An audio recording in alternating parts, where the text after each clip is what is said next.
दोस्तों ये है मध्य प्रदेश का मंडला जिला, जो अपनी प्राकृतिक सुंदरता, सांस्कृतिक विविधता और ऐतिहासिक धरोहरों के लिए विशेष रूप से जाना जाता है। ये जिला मध्य प्रदेश के पूर्वी भाग में मौजूद है और नर्मदा नदी के तट पर बसा हुआ है। मंडला का क्षेत्रफल लगभग 8,771 वर्ग किलोमीटर के विशाल भूभाग पर विस्तृत है और ये अपनी आदिवासी जनसंख्या के लिए सबसे ज्यादा पॉपुलर है। मंडला जिला सतपुड़ा और माइकल पर्वतमालाओं से घिरा हुआ है। यहाँ की सबसे महत्वपूर्ण प्राकृतिक धरोहर नर्मदा नदी है, जो जिले के बीचों बीच बहती है। इस नदी के किनारे घाटों की सुंदरता पर्यटकों के लिए एक विशेष आकर्षण मानी जाती है। इसके अलावा जिले में अनेक झरने, घने जंगल और पहाड़ियां मौजूद हैं। इसका प्राचीन इतिहास वैदिक काल से जुड़ा है, जब ये धार्मिक गतिविधियों और सभ्यताओं का केंद्र था। 14वीं शताब्दी में ये गोंड राजवंश की राजधानी बना। गोंड राजाओं ने मंडला में किले, मंदिरों और सांस्कृतिक धरोहरों का निर्माण करवाया। रानी दुर्गावती की वीरता मंडला के इतिहास की सबसे प्रमुख गाथा है।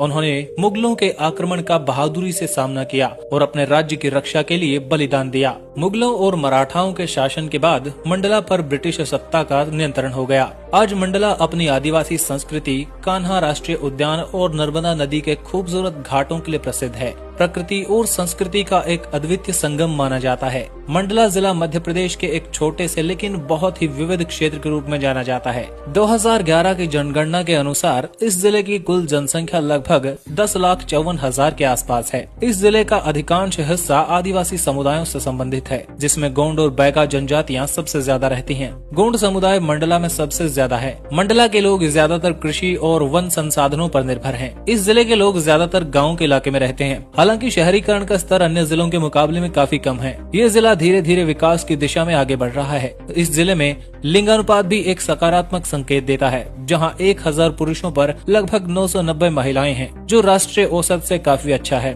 धार्मिक दृष्टिकोण से देखा जाए तो जिले में हिंदू धर्म के लोग काफी ज्यादा मात्रा में पाए जाते हैं, जो लगभग 91% है। इसके अलावा मुस्लिम्स की संख्या लगभग 7% है। भाषाओं की बात करें तो यहाँ पर गोंडी भाषा सबसे ज्यादा बोली जाती है। वैसे प्रशासनिक चीजों में और शिक्षा में यहाँ पर हिंदी भाषा का इस्तेमाल होता है। मंडला जिले की अर्थव्यवस्था मुख्य रूप से कृषि और वन संसाधनों पर आधारित है। ये क्षेत्र अपने प्राचीन संसाधनों से समृद्ध है और यहाँ की अधिकांश जनसंख्या कृषि और वानिकी से जुड़े व्यवसायों में काम करती है। मंडला में खनिज संसाधनों का भी काफी महत्व है। इस जिले में कोयला, ग्रेनाइट और अन्य खनिजों की काफी उपस्थिति पाई जाती है। हालांकि इसका उपयोग बहुत बड़े पैमाने पर नहीं किया जाता। साथ ही इस जिले में पर्यटन उद्योग भी एक उभरता हुआ क्षेत्र माना जाता है, विशेष रूप से कान्हा